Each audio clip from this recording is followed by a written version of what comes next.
આમ આદમી પાર્ટીને ગુજરાતમાં વધુ એક ઝટકો લાગ્યો છે, કારણ કે રાજુ કરપડા બાદ આપના વધુ એક નેતાનું રાજીનામું પડ્યું છે। આપના પ્રદેશ મહામંત્રી સાગર રબારીએ આપ્યું છે રાજીનામું। જી હા, પાર્ટીના સભ્યપદ સહિત તમામ હોદ્દા પરથી તેમણે રાજીનામું ધરી દીધું છે। સહયોગ બદલ સાગર રબારીએ આભાર માન્યો।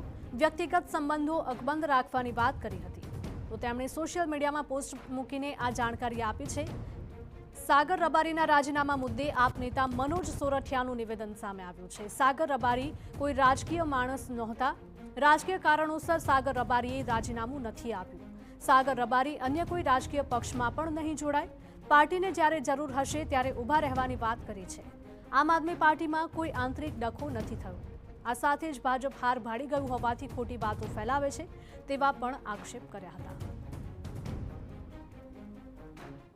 પહેલા પણ પોતાની ઈચ્છા જાહેર કરી હતી કે એમને એમના ફરજમાંથી મુક્ત કરવામાં આવે, અને આજે જ્યારે ચૂંટણી પૂરી થઈ અને તમામ જે ચૂંટણીની લડાઈ છે પૂરી થઈને રિઝલ્ટની માત્ર હવે રાહ જોવાય છે, ત્યારે એમણે પહેલેથી પોતાની જે ઈચ્છા હતી એ ઈચ્છા પ્રમાણે એમને પાર્ટીની જવાબદારીમાંથી મુક્ત થયા છે।